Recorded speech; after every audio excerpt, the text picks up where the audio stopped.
오늘 저는 리본 파트 8번째 이야기 영으로 거듭나다라는 제목으로 함께 여러분과 나누도록 하겠습니다. 2015년에 문피아에 연재된 법정 웹소설이 있습니다. 그것이 이제 드라마화가 돼서 2022년 4월 8일부터 5월 28일까지 실제로 네이버 시리즈에 딱 등재가 됐는데요. 그 드라마입니다. 혹시 여러분 어게인 마이 라이프라고 아세요? 어게인 마이 라이프 드라마 들어는 보셨나요? 네, SBS 금토 드라마입니다. 네, 근데 뭐 별로 그렇게 유명한 것 같진 않은데 여기에 유명한 대사가 나와서 그래요. 주인공 김희우가 불의한 죽음 이후에 다시 인생을 되돌려서 절대 악을 심판하고 정의를 실현하기 위해서 분투하는 그러한 내용이 실린 겁니다. 그러니까 과거의 잘못된 역사를 좀 바로잡기 위해서 자기의 삶과 그리고 주변에 있는 사람들이 좀 좋은 영향을 받기를 원하는 마음으로 과거로 다시금 돌아가려고 한다라는 그런 말에 이제 딱 생겨났는데, 그 말이 이제 인생 2회차라는 말. 여러분, 인생 2회차라는 말이 이 어게인 마이 라이프에서 나온 거예요. 인생 2회차라는 말을 우리가 언제 쓰나요? 보통 우리가 현재 삶에 만족을 하지 않을 때, 아니면은 달리 살겠다는 의지를 다시 잡을 때, 뭐 인생 2회차라는 말을 쓰기도 하고, 보통은 통용되는 말이 그건 것 같아요. 이게 이제 드라마의 원작 그 의도와 맞게 이 인생 2회차라는 말을 쓸 때면은 이제 잘못된 인생을 다시금 고쳐잡기 위한 의지의 표현이지만, 인생 2회차라고 했을 때는 뭔가 전생의 기억을 가진 것처럼 똑똑하게 굴거나 굉장한 꿀팁이 삶에 있어서 하는 것마다 잘 풀리는 사람을 보면 얘 인생 2회째다라고 이야기를 하기도 합니다. 자, 이러한 의미로 쓰인 것인데 이것을 이제 질문으로 좀 바꿔보면은 이렇게 이야기를 할 수도 있을 것 같아요. 너 다시 태어나면은 뭘 바꾸고 싶어? 여러분 한번 자신 스스로에게, 그럴 일은 없겠지만 저희는 인생 1회밖에 없습니다. 이제 부활된 몸을 입고 이제 영원한 천국에서 사는 그 일이 남긴 했지만, 만약이라는 절대 가정의 그 전제 위에서 한번 여러분 스스로에게 여쭤보세요. 다시 태어나면 내가 지금 이 모든, 그렇지 않아요? 이 모든 지식과 그 환경 가운데서 겪어낸 그런 삶의 경험들을 전부 다 가진 채 과거로 돌아갈 수 있다면 언제로 돌아갈래요? 라고 그런 생각을 해보면 좀 행복하지 않아요? 전 좀 행복한데요. 왜냐하면 내가 가지고 있는 모든 이런 지식과 자원과 이런 앞으로 일어날 일들을 다 예견한 채로 돌아가면은 내가 뭔가를 바꿀 수 있을 것 같은 그러한 어떠한 그게 있다는 거죠.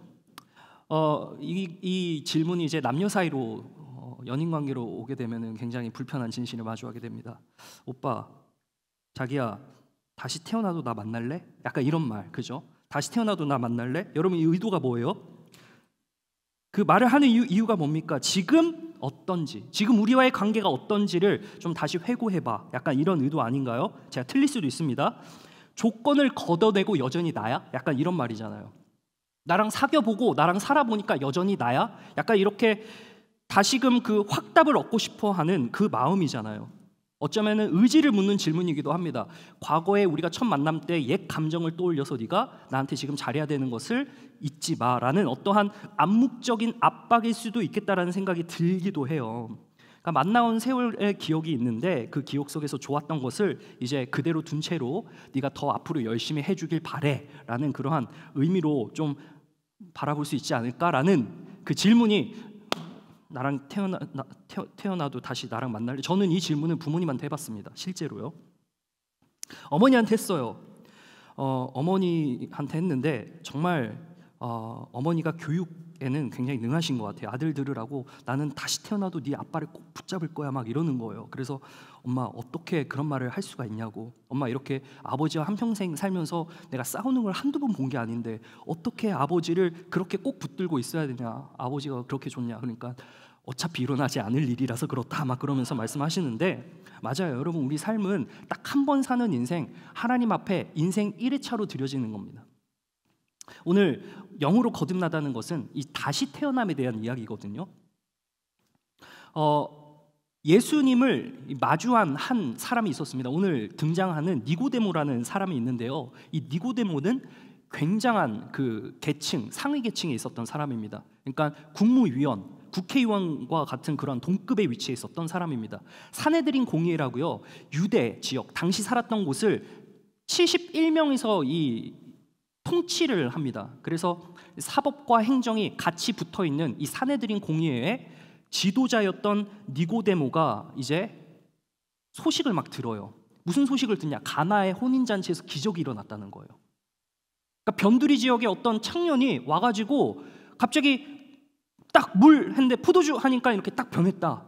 근데 이게 그냥 뭔가 짜고 치는 고스톱은 아닌 것 같은 게 사람들이 거기에 증언 목격자들이 되게 많았고, 그리고 예수님이 이 기적을 베풀기도 전에 우리가 지난번에 살펴봤듯이 계속해서 세례 요한과 이 많은 사람이 예수님을 메시아다라고 막 증언하기 시작하니까 니고데모라는 유대인 최상위층에 있는 사람에까지 이 예수님이라는 존재감이 이제 드러나기 시작한 거예요. 그러니까 이게 뭔가 보탬이 되겠다라고 생각을 했겠죠. 유대인 지도자가 찾아갔습니다. 그러니까 인생 2회차를 좀 기대한 게 아닐까. 본인 삶이 이렇게 아무리 높은 위치에 있다 해도 여전히 식민 지배를 받고 있고, 여전히 높은 삶에 있다 하더라도 본인에게 뭔가 풀리지 않는 숙제가 있었기 때문에, 아니 변두리에서 나온 청년 찾아가서 뭐 하게요. 근데 그 소문을 딱 듣고 뭔가가 있을 것 같다라고 생각을 했을 것 같아요. 그래서 이제 가게 됩니다. 6월절에 예수께서 예루살렘에 계시니 많은 사람이 그의 행하시는 표적을 보았기 때문에 사람들이 믿기 시작했고, 사람들이 예수님에 대한 소문이 이제 나타나기 시작한 거예요. 그러니까 뭔가가 있을 거다라는 기대가 있었던 거죠. 자, 그런데 사람들은 예수님의 기적만을 보고 그의 이름을 믿은 거거든요. 반대로 예수님께서는 이 사람들의 속성을 아세요. 우리가 보여지는 무언가가 있으면 쫓아가겠죠. 사람이 매력이 있으면 매력 때문에 우리가 끌리기 마련이고요. 성경은 명확합니다. 사람은 외모를 보거니와 하나님 중심으로 사람은 외모를 봅니다. 우리가 보여지는 것에 흔들릴 수밖에 없는 것이죠. 근데 예수님께서는 그의 몸을 의탁하지 않았다. 헬라어를 보면은 믿지 않았다는 뜻입니다. 사람들이 어떤 식으로 반응할지를 너무나도 잘 알고 계셨기 때문에 예수님께서 일종의 자신을 하나님의 아들이라는 것을 드러내기 위해서 첫 번째로 훅을 거신 것이 표적이었다는 거예요. 왜냐하면 사람을 아셨기 때문에. 이렇게 해야 사람들이 몰리기 때문에, 몰려야지 하나님의 말씀이 선포될 수 있기 때문에 그렇게 하셨던 것 같아요. 예수님은 사람을 믿지 않았던 거예요. 그리고 나서 이 말씀이 끝나고 3장으로 옮겨옵니다. 자, 3장에 아까 말씀드린 그 니고데모라는 유대인 지도자가 한밤중에 찾아옵니다. 언제 찾아왔다고요? 한밤중에 찾아왔다는 거예요. 이거 의도적으로 이렇게 배치해 둔 것 같아요. 여러분, 한밤중이라는 것은 어두운 상태예요. 그러니까 아무도 예수님을 하나님의 아들로 보지 않고 피상적으로 겉보기에 표적을 일으키는 어떤 진이 요술램프처럼 본 거죠. 그러니까 뭔가 본인의 삶에 인생 2회차가 일어날 것 같은 보탬이 있을 것 같다는 확신이 들자 사람들이 몰리기 시작했는데, 그 표적이 없으면 금방 떨어져 나갈 것을 예수님께서는 너무나 잘 알고 있었어요. 그것을 한밤중이라는 어떤 세팅을 통해서 보여주고 있는 거예요. 니고데모가 한밤중에 찾아왔다. 여러분, 이걸 보면 니고데모는 이 사내들인 공의의 국무위원이자 동시에 율법학자였습니다. 자, 율법학자라는 말은 정규 교육을 받은 사람입니다. 정규 교육을 받았다는 것은 그가 법을 가지고 법을 자체적으로 시행할 수 있는 하나의 헌법 기관이 되는 거죠. 그래서 엄청난 지위에서 엄청난 학식을 가지고 있는 사람이 한밤중에 예수님을 찾아갔다. 어떻게 좀 해석을 할 수 있을까요? 아마 71명 중에 한 명으로서 본인이 가오가 있는데, 아니 변두리 지역의 한 청년이 이런 기적 베풀었다고 가가지고 줏대 없이 가가지고 지금 뭐 하는 거냐, 이런 사람들의 지탄을 받을 수 있으니까 몰래 가지 않았을까라는 추측 하나와, 당시 시대적으로 성경을 연구하고 토론할 때 주로 밤 시간을 이용했다고 합니다. 그래서 아마 예수님과 깊은 교제를 나누기 위해서 니고데모라는 이 유대인이 지도자가 찾아간 것 같아요. 한밤중에 찾아갔다. 아무튼 간에 이 한밤중이라는 것은 사람들이 무지하고 깨닫지 못하는 상태, 예수님을 하나님의 아들로 보지 않고 나의 인생에 뭔가 보탬이 될 수 있는 인생 2회차의 어떤 기대감을 심어주는 세상적인 그러한 지도자로 또는 그러한 메시아로 바라본 사람들의 어두운 상태를 보여주고 있는 것이 바로 한밤중이라는 것이죠. 그래서 이 지도자가 예수님을 향해서 랍비라고 부릅니다. 얼마나 경외심이 있었으면, 얼마나 존경했으면. 아니 여러분, 예수님이 나이가 지금 30이에요. 대략 30입니다. 랍비라고 불릴 수 있는 나이는 40세부터예요. 자, 그러니까 엄청난 영향력을 이미 행사하고 있었던 겁니다. 하나님께로부터 온 선생이다라고 이야기를 하고 있는 겁니다. 자, 이렇게 밑밥을 까는 거죠. 야, 주님, 랍비 막 이러면서 밑밥을 깔고 이제 무언가 본인이 혼자 찾아왔다는 거는 그런 게 아닐까요? 71명 중에 본인 혼자가 좀 그래도 덕볼 만한 것을 혼자 가지고 가서 본인이 어떤 좀 삶을 조금 더 펴고 또 삶의 어떤 편안함과 또 삶의 좀 뭔가 이렇게 보태어진 것을 의도하지 않았을까? 그래서 이렇게 혼자 찾아온 그가 예수님에게 듣기를 원했던 것 같아요. 요한의 선포도 그렇고 가나의 기적도 그렇고 예수님이 존재감은 이미 검증이 됐습니다. 호감을 느껴서 찾아간 것은 확실한데 아직 이 유대인의 지도자였던 하나님의 말씀에 전통한 이 사람도 하나님의 말씀이 육신이 되어서 우리 가운데 거하고 있다는 것은 깨닫지 못했습니다. 한밤중에 깨닫지 못했던 겁니다. 여러분, 우리와 함께 하시는 하나님의 숨결이 있습니다. 우리와 동행하시는 하나님의 보이지 않는 손길이 있습니다. 그렇지만 우리는 때로 보이는 것에 너무나도 마음이 뺏겨 있고 시선이 팔려 있어서 하나님께서 동행하시는 것을 알지 못하고 우리가 쉽게 좌절할 때도 있고 쉽게 판단해 버리는 경우도 있다는 거죠. 보이지 않는 세상이 중요하다고 주님께서는 이야기하십니다. 그 보이지 않는 세상이 오늘 우리가 나누게 될 영적인 것입니다. 세상은 보이는 것에 굉장히 일희일비하죠. 보이는 것에 목을 매죠. 보이는 것이 다죠. 그러니까 사람들이 표적이 나타났다, 기적이 나타나니까 쫙 찾아가는 거죠. 여러분, 우리 한국교회가 발전한 것 중에 하나가 있다면 바로 표적 때문입니다. 옛날에 이런 일들이 실제로 있었습니다. 막 귀신을 쫓아내고 귀신이 들렸는데 귀신이 거품 불고 나가는 그런 역사가 예수님의 이름으로 딱 명한다 하니까 막 그런 역사가 일어났어요. 우리 나라가 이 산업화, 그러니까 막 발전할 때 그때 이제 교회도 막 같이 발전을 했는데 교회에서 병고침이 일어나고 진짜 막 안진뱅이가 일어서고 걷지 못하는 사람이 걷고 보지 못하는 사람이 보고 이런 기적적인 역사가 의학적으로 설명 안 되는 것들이 일어났다고요. 근데 그것이 이제 잘못 오용되고 남용되다 보니까 막 사이비가 되고 교주가 되고 처음엔 다 좋게 시작했어요. 처음엔 다 주의 이름을 빌려서 시작했어요. 그러니까 표적이 일어나니까 사람들이 엄청나게 벌떼같이 몰리는 거예요. 사람은 표적이 약한 거죠. 우리도 어떻게 보면 간구할 때 우리에게 어떤 일이 나타나기를 원하고 주님께 간구하는 거잖아요. 솔직히 말해서 내가 이런 것이 좀 저한테 갖춰졌으면 좋겠다라는 게 우리의 간구, 기도 내용 아니에요? 우리 기도 제목이 아니에요? 그런 게 다 있잖아요. 그러니까 어떻게 보면 우리 삶에 필요한 것들을 채워주십사 원하는 마음이 다 있다고요. 근데 그게 없을 때, 그게 들어지지 않을 때, 그게 나에게 응답되지 않을 때 내가 하나님과의 관계가 그때 그 순간 어떠한가가 오늘 말씀을 통해서 드러나는데, 여러분, 우리가 이 기도가 간구되지 않고 응답되지 않는다고 해서 하나님을 등질 필요가 전혀 없는 거예요. 하나님께서는 여전히 우리 삶 가운데서 일하고 계시고요, 우리에게 가장 필요한 때 필요한 방식으로 우리가 깨닫지 못하는 어둠 중에 있을 뿐이지 주님께서 정말 필요할 때 역사하신다는 것을 우리가 기억해야 됩니다. 여러분, 주님은 사람을 의지하지 않았습니다. 사람들은 사람을 의지합니다. 저도 사람을 의지할 때가 있습니다. 누구나 다 사람을 의지합니다. 그런데요, 영으로 거듭난 사람은 하나님을 의지합니다. 그리고 하나님의 나라와 그 질서가 보이기 시작하는 거죠. 자, 그러면 이 거듭남은 어떻게 가능할까요? 여러분, 다시 태어난다는 게 무슨 말일까요? 다시 태어나는 건 어떻게 가능할까요? 1번, 엄마와 깊은 대화를 한다. 2번, 물과 성령을 통해서 거듭난다. 1번이에요, 2번이에요? 2번이요. 물과 성령을 통해. 자, 읽어보겠습니다. 시작. 예수께서 대답하시되 진실로 진실로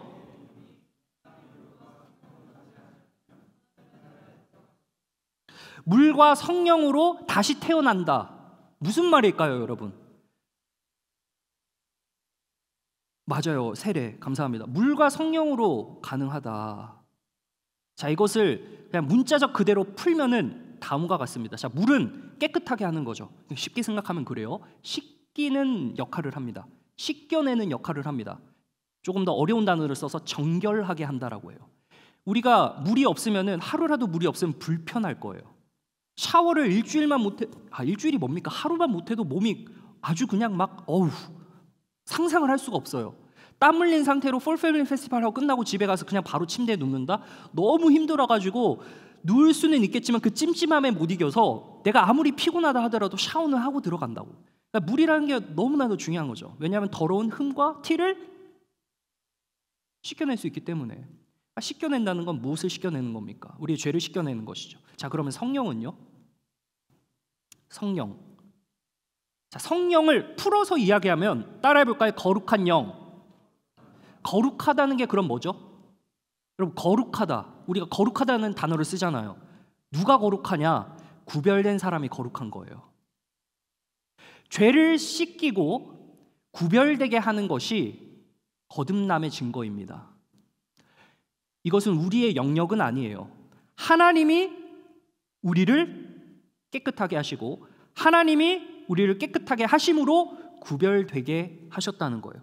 그래서 요한복음은 우리를 하나님의 자녀라고 부르는 겁니다.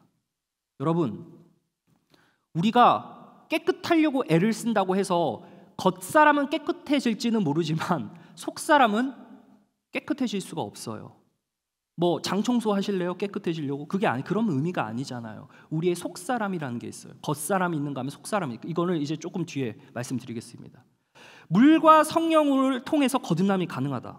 다시 말하면 하나님께서 시작하셔야 되는 거예요. 하나님께서 우리를 씻겨주시고 우리를 구별되게 하신 것, 이것이 바로 깨끗하게 되는 겁니다. 옷을 빨면은, 와이셔츠 입으면은 이제 와이셔츠 항상 목 주변이 좀 더러워집니다. 제 목이 더러워서가 아니라 이제 목이 좀 먼지가 끼고 그러면은 여기에 좀 이렇게 누런 때가 입혀지고 하잖아요. 이거 하나 때문에 와이셔츠 전체를 빠는 게 좀 아까워가지고 이제 물에다가 이렇게 하다 보니까 그냥 손빨래를 하게 되는 거잖아요. 근데 이게 한두 개가 아니잖아. 계속 빨고 그러면 시간이 아까워가지고 그냥 세탁기에 넣어버려요. 세탁기에 넣어가지고 딱 빨고 나면은 깨끗해지긴 하는데 구김이 있어요. 그래서 그 구김을 이제 펴야 됩니다. 그럼 교육자실에 가면은 드라이기 이게 있어요. 이렇게 쫙 다림질을 하는 게 있어요. 탁 그럼 재즈 음악 탁 틀어놓고 따다단 하면서 커피 한 잔 놓고 마시면서 또. 근데 이게 잘 안 돼요. 이게 제가 재주가 없어가지고 막 하다 보면은 뒤쪽에 막 구겨져 있고 그러거든요.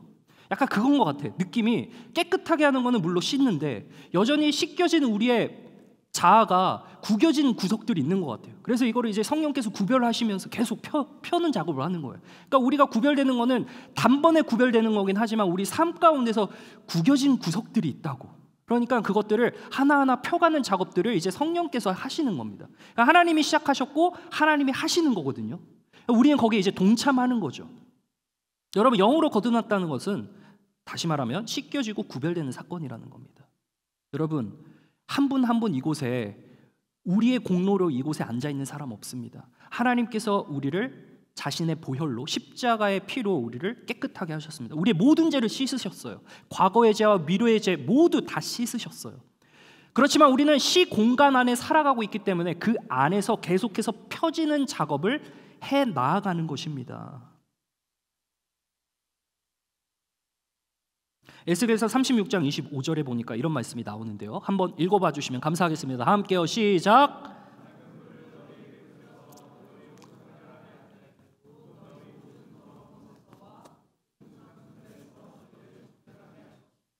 씻겼다는 증거가 여기에 나옵니다. 여러분, 무엇을 씻어야 돼요? 우상숭배했던 것들을 씻어야 되는 겁니다. 그러니까 우리가 씻어졌다라고 하는 것이 그냥 추상적인 어떤 개념이 아니라 실제적인 삶으로 다가올 수 있는 게 바로 이 말씀을 통해서 드러나는 겁니다. 모든 더러운 것을 깨끗하게 하는데 그 더러운 것이 뭡니까? 동의어가 뭐예요? 우상숭배입니다. 하나님보다 더 사랑하는 것. 그러니까 하나님이 우리 삶의 주인이신데 주인이 바뀌는 거예요.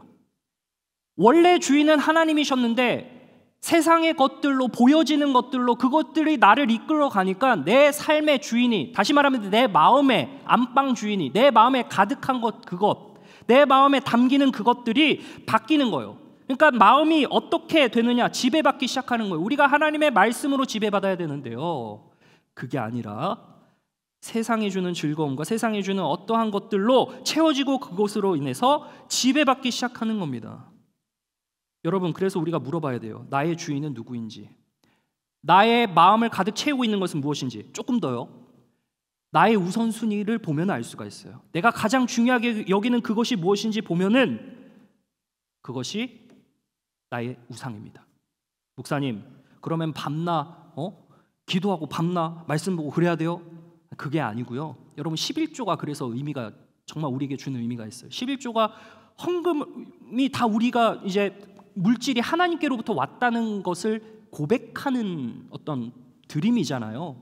그러니까 헌금을 있는 대로 다 어떻게 드립니까? 우리의 삶이 있는데. 그러니까 그 중에 일부를 떼어서 드린다는 그 고백이 모든 것이 하나님께로 왔다는 그 고백의 상징성이라는 거죠. 그 상징을 부여하는 거죠. 그러니까 우선순위라는 것은 내가 죽치고 앉아서 막 몇 시간 계속 기도하고 몇 시간 뭐 말씀 보고 그건 이제 시간 있는 분이 하시면 되는 거고요. 우리의 삶이 바쁜 삶이다 보니까 우리가 우선순위를 생각을 해야 되는 거예요.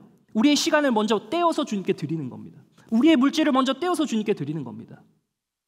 우리의 에너지를 먼저 떼어서 주님께 드리는 겁니다. 그것이 깨끗하게 씻겨진 사람의 모습인 거죠.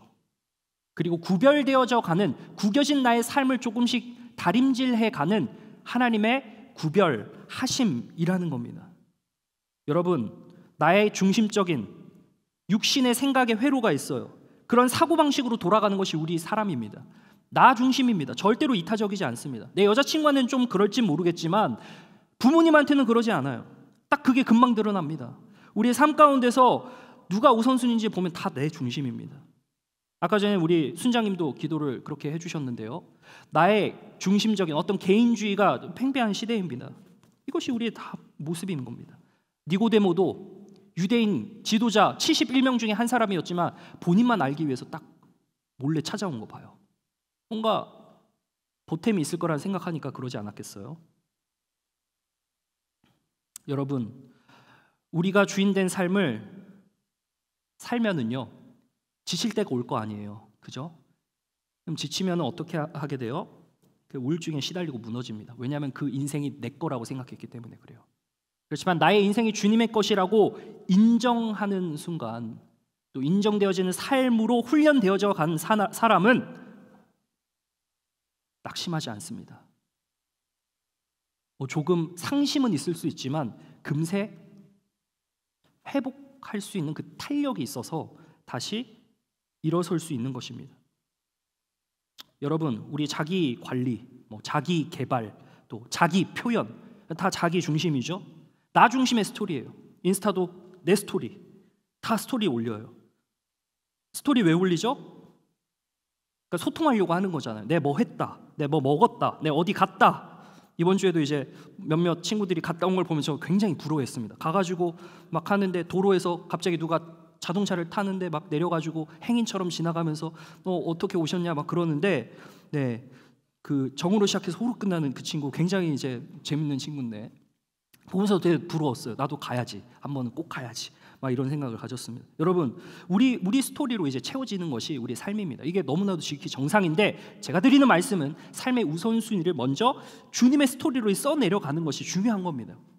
우리가 하나님의 스토리로 써내려가는 우리의 삶이라는 걸 잊지 마셔야 합니다. 팔로우 대신에 좀 기도 제목도 늘어났으면 좋겠고 그런 마음이 있습니다. 그래서 중보기도팀도 막 만들려고 하거든요. 여러분, 기도를 이제 하는 것, 기도를 쌓아가는 것, 그리고 우리가 기도로 우리 공동체가 실제적으로 하나님이 어떻게 역사하시는가를 증거하는 그런 공동체가 됐으면 좋겠습니다. 그리고 합리적인 것 따지면 절대로 하나님께서 우리에게 베푸실 그 은혜를 경험할 수 없습니다. 교회는 합리적으로 돌아가는 것 같지만 사실 그 믿음의 공동체에서 믿음의 고백을 통해서 나아가는 공동체거든요. 합리 따지면은 하나님이 일하실 틈이 없습니다. 우리가 이제 우리의 주인됨을 주님의 주인됨으로 옮겨가야 되는 것이 필요하다는 것이죠. 이렇게 거듭남은 물과 무엇으로 가능해요? 성령으로 가능합니다. 씻겨지고 뭐 돼야 돼요? 구별되어 가는 삶이 필요한데 이것이 하나님께서 시작하신다는 것. 이러한 은혜가 여러분에게 임하기를 간절히 소망합니다. 펴지는 인생 돼야 됩니다. 그러면 거듭남이 우리에게는 어떤 의미입니까? 두 번째로 육과 영이 구분되는 겁니다. 자, 여러분 여기서 조금 정신을 차리고 저를 잘 따라와 주셔요. 자, 읽어보겠습니다. 시작. 육으로 난 것은 육으로 난 것은 무엇이냐? 영으로 난 것은 무엇이냐? 구분된다고 합니다. 자, 헷갈리면 안 되시는 게 육과 영이 구분된다는 게 아니에요. 육과 영은 하나입니다. 육과 영이 떨어지면 죽음입니다. 자, 육으로 난 것과 영으로 난 것이 구분된다는 겁니다. 다시요. 육으로 난 것과 영으로 난 것이 구분됩니다. 우리는 육으로 났습니다. 그러나 영으로 다시 태어나야 된다는 겁니다. 그걸 이야기하고 있는 겁니다. 육으로 난 사람은 이 땅에 속한 사람입니다. 모두가 이 땅에 속해서 흙으로 갑니다. 모두가 이 땅에 속해서 죽음을 향해 갑니다. 모두가 이 땅에 속해서 언제인지 모르겠지만 우리에게는 타임 클락이 딱 정해져 있어요. 마지막 그 시점이 있습니다. 이 땅에 속한 것이 바로 육으로 난 겁니다. 다시 말하면 우리의 본성대로 살아가는 삶이라는 겁니다. 영으로 난 것은 반대입니다. 이 땅이 아니면 어디겠어요? 하늘에 속한 겁니다. 새로운 본성으로 살아가는 겁니다. 하나님께서 허락하신 마음으로 살아가는 것입니다. 육으로 났다는 것, 우리는 계속해서 이 육과의 싸움에서 어렵지만 우리의 삶을 신앙으로 이끌고 나아가야 되는 존재들입니다. 육과 영으로 난 것을 구분한다. 한번 따라해 볼까요? 자녀됨에 신분이 명확해진다. 여러분, 우리는 본질상 진노의 자녀였지만 영으로 난 사람은 하나님의 자녀됨이 명확해진다. 자, 그러면은 이걸 통해서 우리가 바라봐야 될 것이 무엇이냐? 우리의 속한 자리가 명확해지는 거예요. 에스겔서 36장 25절 이후에 나오는 26절 말씀에 이런 말씀이 있습니다. 다 함께 읽어보겠습니다. 시작. 또 새 영을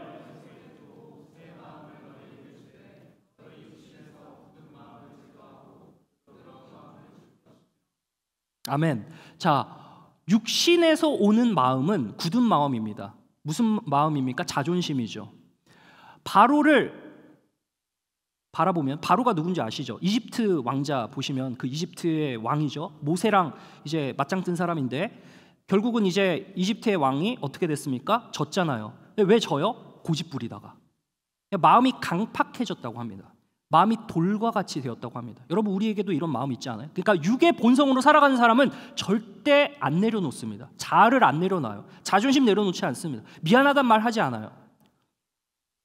하나님께서 새 영을 주시는데, 다시 말하면 거룩한 분별의 영을 주시면요, 구별의 영을 주시면요, 구별의 영을 주시면은 뭐가 생겨요? 새로운 마음이 생겨요. 그러니까 하나님의 영을 받은 사람이 그럴 만한 마음이 생기는 거예요. 무슨 말인지 아시겠죠? 우리가 사람의 영으로 이 땅에 속해서 살아가는 사람들을 보면 정말 자기 중심적으로 살아요. 사회적으로 어떤 교육을 통해서 우리가 조금 선하게 살고 그리고 도덕적으로 살고 이런 사회 통념이 있습니다. 하나님께서 주신 하나님의 형상인 양심을 따라서 살다 보니까 그나마 그 선이 지켜지기는 합니다. 그렇지만 우리가 정말 져야 할 그 십자가는 사람의 본성으로는 절대로 가능할 리가 없습니다. 좁은 길로 가라고요? 니나 가세요. 이렇게 되는 겁니다. 절대로 그게 안 돼요. 그러니까 영이 임해야 마음이 생기는 겁니다. 악한 영에 사로잡혀 있으면 절대 좋은 마음이 나올 수 없습니다. 그러니까 여러분, 내가 지금 속한 자리를 분별하셔야 되는 거죠. 내가 지금 어디에 속해 있지?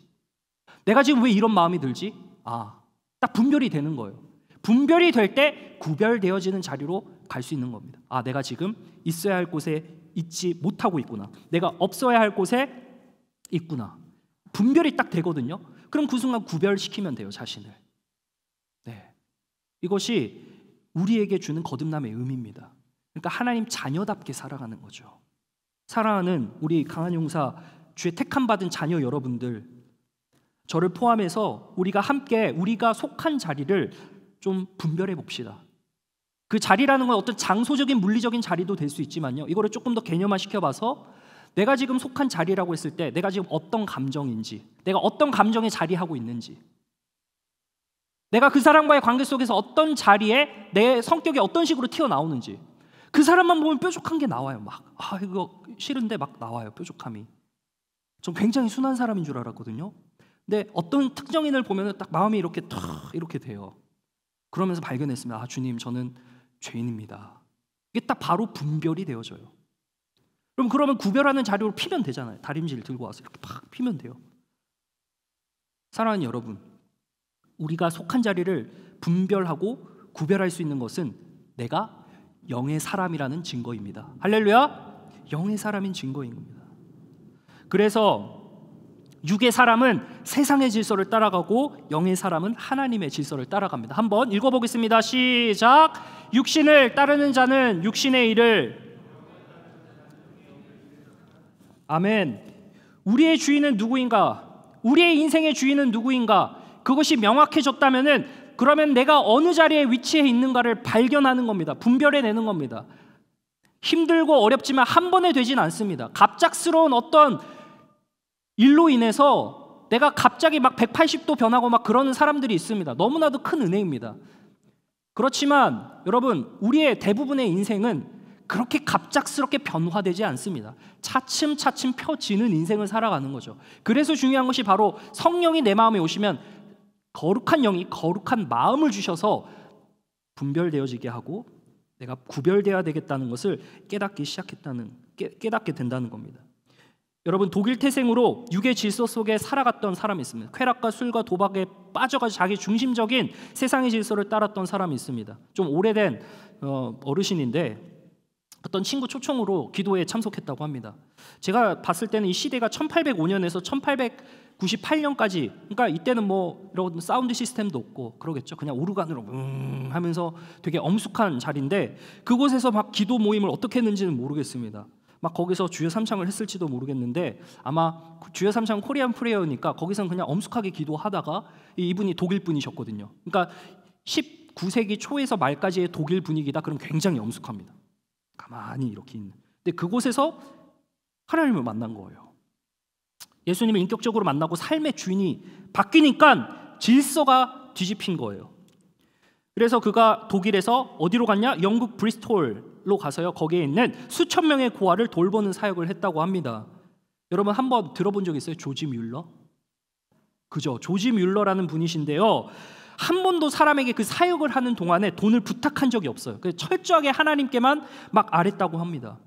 그래서 그 고아원 운영을 믿음으로 운영하기를 원했던 거예요. 계산이 아니라 신뢰가 이끄는 삶으로. 그러니까 기도의 목록이 막 쌓이기 시작하는 겁니다. 놀라지 마세요. 5만 회 이상의 기도 제목이 이루어졌다고 합니다. 그걸 다 일기로 써내요.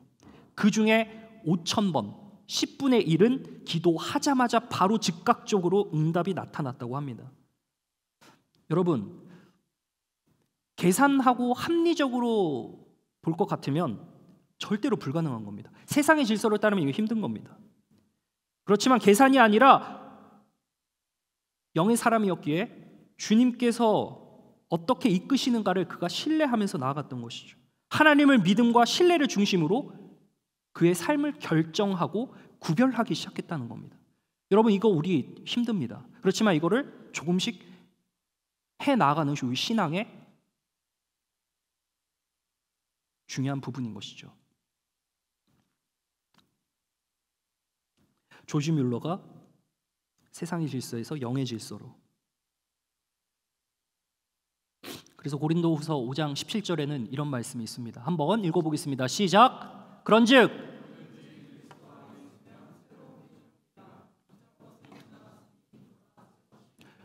위치가 어디예요?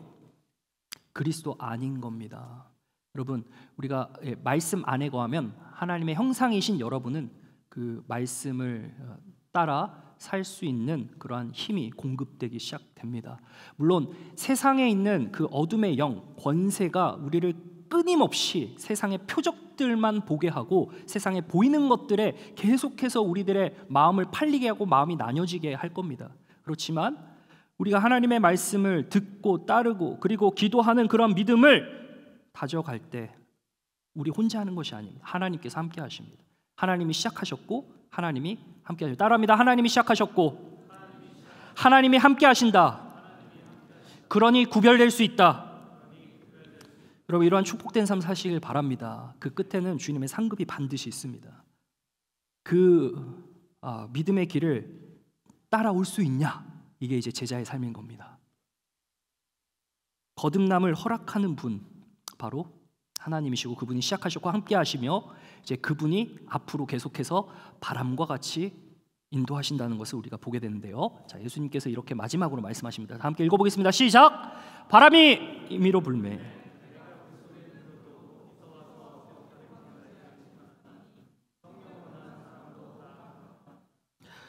임의로 불다. 무슨 말이에요?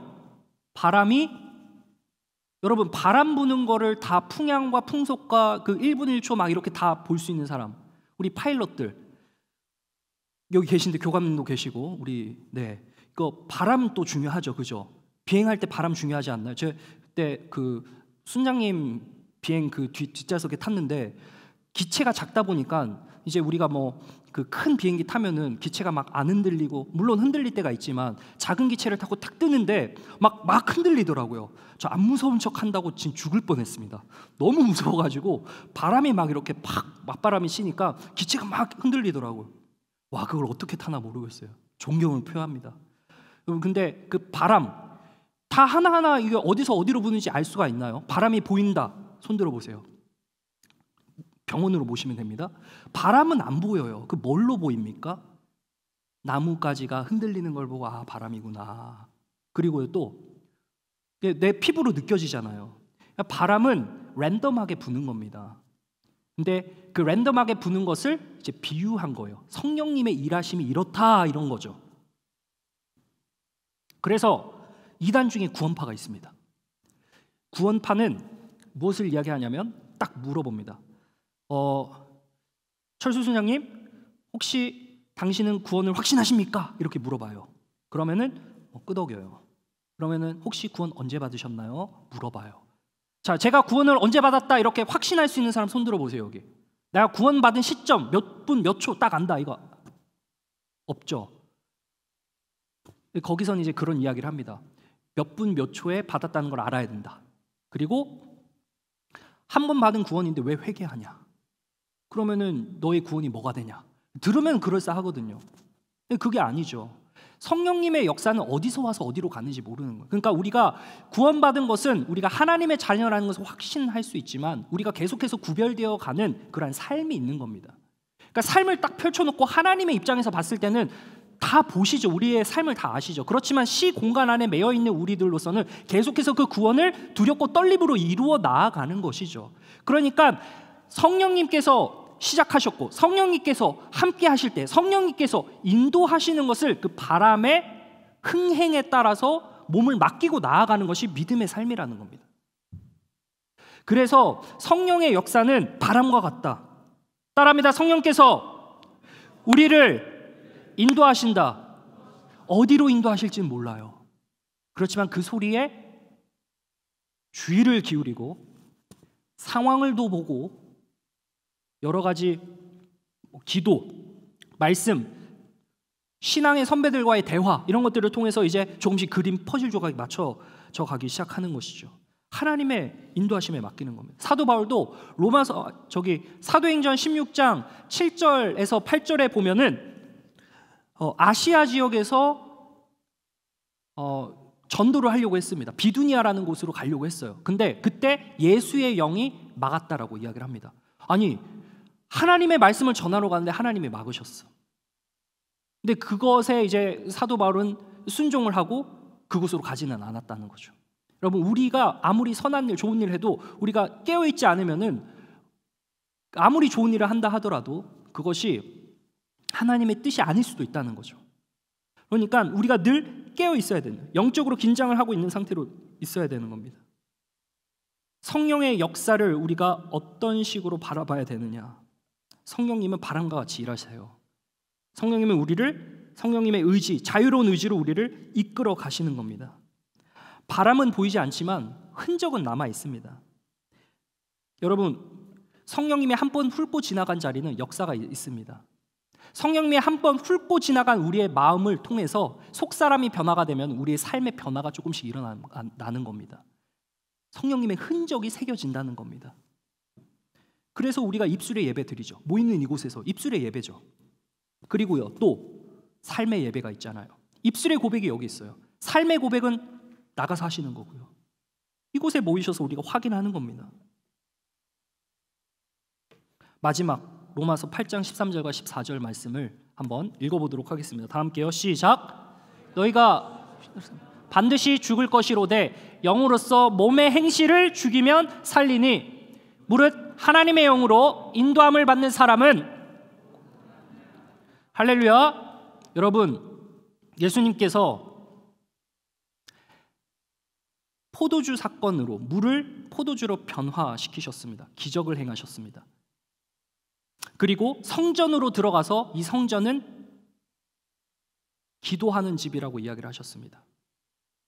그 성전은 곧 예수님의 몸을 의미하는 겁니다. 죽었다가 3일 만에 부활하실 그 몸, 그리고 그 분을 믿는 자를 성전으로 삼으시겠다고 합니다. 그러면 우리 마음 가운데 있는 그 성전, 우리 마음 가운데 있는 온갖 욕심과 욕망과 세상의 것들로 뒤틀려져 있는 우리의 마음을 주님께서 깨끗하게 하시며 펴가시는 과정을 우리가 보면서 살아가는 겁니다.